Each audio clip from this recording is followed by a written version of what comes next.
उधर हमास से जारी जंग के बीच इजरायल के प्रधानमंत्री बेंजामिन नेतन्याहू की कुर्सी पर खतरा मंडराने लगा है, क्योंकि 7 अक्टूबर को हुए हमले के बाद वहां लोगों में उनके प्रति गुस्सा बढ़ गया है। यहां तक कि इजरायल के पूर्व प्रधानमंत्री ने तो नेतन्याहू से इस्तीफा तक मांग लिया।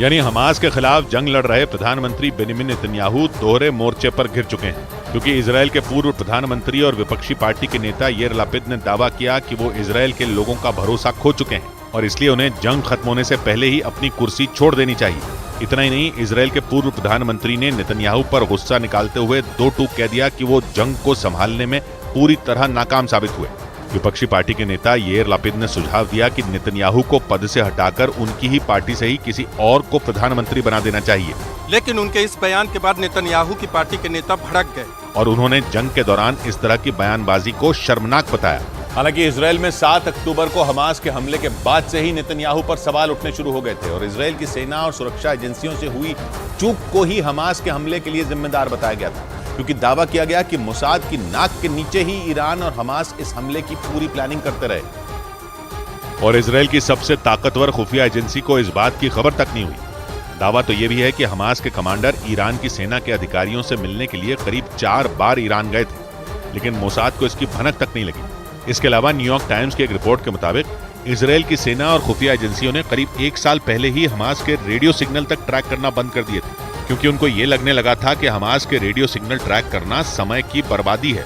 और इसीलिए उन्होंने अपनी टीम को कहीं और तैनात करने का फैसला ले लिया था, जिसका नतीजा ये हुआ कि हमास के लड़ाकों ने 7 अक्टूबर को इजरायल पर इतना बड़ा हमला कर दिया। वहीं इजरायल की सुरक्षा एजेंसी शिन बेट के अधिकारियों ने भी ये बात मानी थी कि अगर वो पूरी तरह अलर्ट रहते तो हमास के हमले को टाला जा सकता था और इसी वजह से इजरायल के लोग नेतन्याहू पर भड़के हुए हैं, क्योंकि 7 अक्टूबर को इजरायल पर हुए हमले के बाद हमास के लड़ाके 200 से ज्यादा लोगों को बंधक बनाकर गाजा ले गए थे, जिसके बाद से ही इजरायल में नेतन्याहू के खिलाफ प्रदर्शन हो रहे हैं। क्योंकि जंग के 1 महीने से ज्यादा गुजर जाने के बाद भी नेतन्याहू अपने लोगों को हमास की कैद से नहीं छुड़वा पाए। हालांकि इस दौरान नेतन्याहू कई बार हमास से बंधकों की रिहाई की मांग कर चुके हैं, लेकिन हमास उन बंधकों को अपनी ढाल की तरह इस्तेमाल कर रहा है और उनके बदले इजरायल से अपनी कई शर्तें मनवाना चाहता है। लेकिन इजरायल ये साफ कर चुका है कि वो बिना शर्त अपने सभी बंधकों की रिहाई चाहता है और इसी वजह से बंधकों को छुड़ाने में देरी हो रही है और इजरायल के लोगों का गुस्सा बढ़ता जा रहा है, क्योंकि हमास कई बार ये दावा कर चुका है कि गाजा में हुए इजरायल के हमलों में कई बंधकों की जान जा चुकी है। ऐसे में इजरायल के लोगों को अपनों को खोने का डर सताने लगा है, जिसकी वजह से नेतन्याहू को अपने ही घर में विद्रोह झेलना पड़ रहा है, क्योंकि नेतन्याहू जिस हमास के अंत की कसम खा चुके हैं उसकी नींव भी इजरायल नहीं रखी और इस बात का दावा इजरायल की सेना के एक पूर्व अधिकारी नहीं किया था,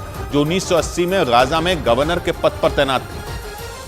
और उन्होंने दावा किया था कि भले ही औपचारिक तौर पर हमास की स्थापना 1987 में हुई, लेकिन इजरायल ने साल 1970 में ही इसकी नींव रख दी,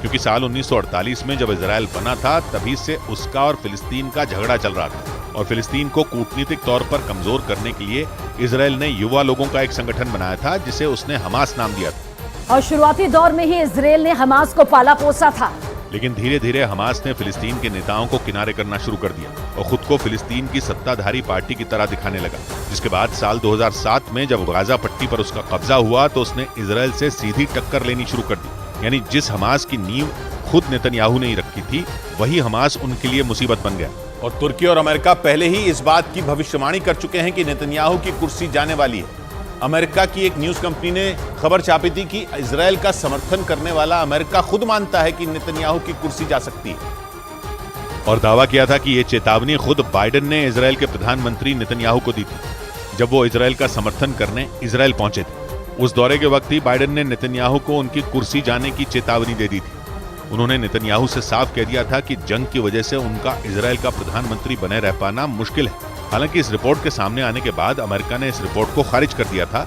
और कहा था कि वो इस जंग में इजरायल के साथ खड़ा है। वहीं तुर्की के राष्ट्रपति एर्दोआन भी नेतन्याहू की कुर्सी जाने की भविष्यवाणी कर चुके हैं। इस बीच इजरायल के प्रधानमंत्री बेंजामिन नेतन्याहू ने तुर्की के राष्ट्रपति रेजिप तैयब एर्दोआन ने इजरायल को आतंकी देश बताने पर उनके खिलाफ जोरदार पलटवार कर दिया। उन्होंने इजरायल पर निशाना साधने वाले तुर्की को अपने गिरमाह में झांकने की सलाह दे डाली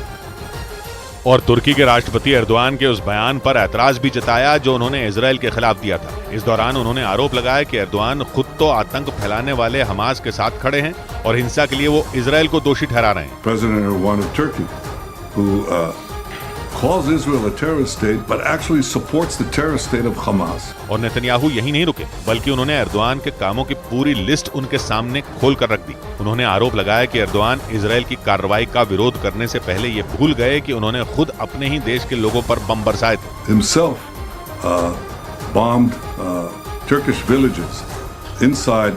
Turkey itself. So we're not. मतलब नेतन्याहू ने सीधे सीधे तुर्की को आतंक का समर्थक बता दिया। माना जा रहा है कि उन्होंने इस बयान के जरिए साइप्रस में हुई तुर्की की कार्रवाई की तरफ इशारा किया।